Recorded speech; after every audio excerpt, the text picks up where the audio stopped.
एक बार एक वैज्ञानिक ने एक मधुमक्खी को पकड़ा और उसे अपनी आवाज पर छलांग लगाना सिखाया।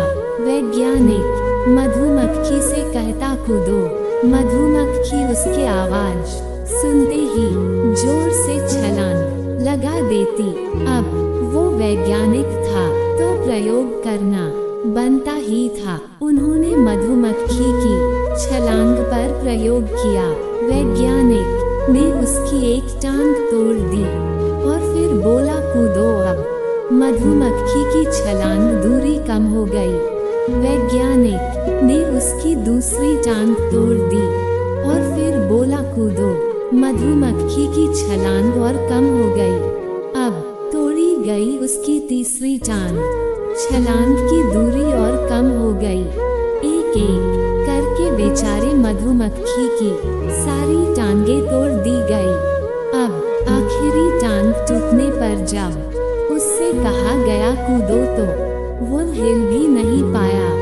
अब वैज्ञानिक ने अपना निष्कर्ष अपनी डायरी में लिखा। जानते हो उसने क्या लिखा? जब मधुमक्खी की एक टांग तोड़ी गई तो वह थोड़ा बहरा हो गया। जब उसकी दूसरी टांग तोड़ी गई तो वो और बहरा हो गया। हर टांग टूटने के साथ वो और बहरा होता गया और सारी टांग टूटने के बाद और वह बिल्कुल बहरा हो गया। जोर जोर से चिल्लाने का भी उस पर कोई असर नहीं हुआ। वो तो अपनी जगह से हिला तक नहीं। छलांग लगाना तो दूर की बात थी। इस कहानी को सुनकर सभी को ऐसा ही लग रहा है ना कि क्या मूर्ख वैज्ञानिक था। इतनी सीधी सी बात उसे समझ नहीं आई। क्या कुछ लोग ये भी सोच रहे होंगे कि यह तो किसी बच्चे को भी पता है कि मधुमक्खी की छलांग उसकी टांग टूटने की वजह से कम होती जा रही थी, ना कि वह बसरा हो गया था। पर दोस्तों, हम सभी जीवन में कई बार ऐसे ही मूर्ख बन जाते हैं। कई बार जीवन में दो घटनाएं एक साथ ऐसे घटती है कि उनका एक दूसरे से कोई संबंध होता ही नहीं। फिर भी ऐसा लगता है कि गहरा संबंध है।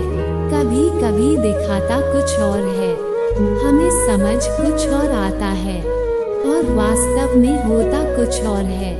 इसलिए अगर पछताना नहीं है तो जीवन में जल्दबाजी में कोई निर्णय नहीं लेना चाहिए। सावधानी बरते, नतीजे सोच विचार कर ही ले। दोस्तों, आपको ये छोटी छोटी कहानी और उनकी सीख कैसी लग रही है, हमें कमेंट सेक्शन में जरूर बताइएगा। आप अपनी सुझाव भी लिखिए जिससे हम और बेहतर करने की कोशिश करें। फिर मिलेंगे दोस्तों अगली वीडियो के साथ। तब तक के लिए अपना ख्याल रखना और हमेशा मुस्कुराते रहना।